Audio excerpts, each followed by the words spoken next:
égale texte.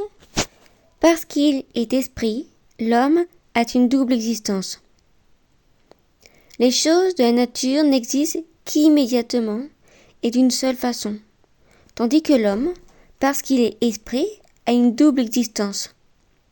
Il existe, d'une part, au même titre que les choses de la nature, mais, d'autre part, il existe aussi pour soi. Il se contemple, se représente à lui-même, se pense et n'est esprit que par cette activité qui constitue un être pour soi. Cette conscience de soi, l'homme l'acquiert de deux manières. Primo, théoriquement, parce qu'il doit se pencher sur lui-même pour prendre conscience de tous les mouvements, repli et penchant du cœur humain et d'une façon générale se contempler, se représenter ce que la pensée peut lui assigner comme essence. Enfin, se reconnaître exclusivement aussi bien dans ce qu'il tire son propre fond que dans les données qu'il reçoit de l'extérieur. Deuxièmement, l'homme se constitue pour soi par son activité pratique, parce qu'il est poussé à se trouver lui-même, à se reconnaître lui-même dans ce qui lui a donné immédiatement, dans ce qui s'offre à lui extérieurement. Il y parvient en changeant les choses extérieures, qu'il marque du sceau de son intériorité et dans lesquelles il ne retrouve que ses propres déterminations.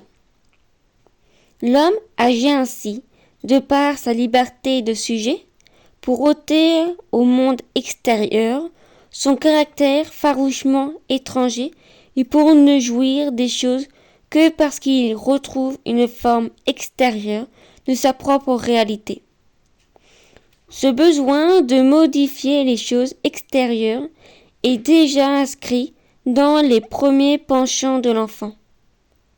Le petit garçon qui jette des pierres dans le torrent et admire les ronds qui se forment dans l'eau, admire en fait une œuvre où il bénéficie du spectacle de sa propre activité.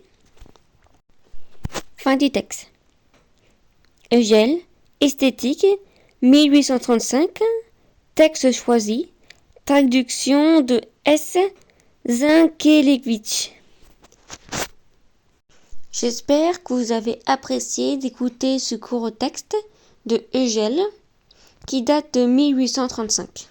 Si vous souhaitez un autre texte, un poème ou même un livre, dites-le moi en commentaire et je verrai ce que je peux faire.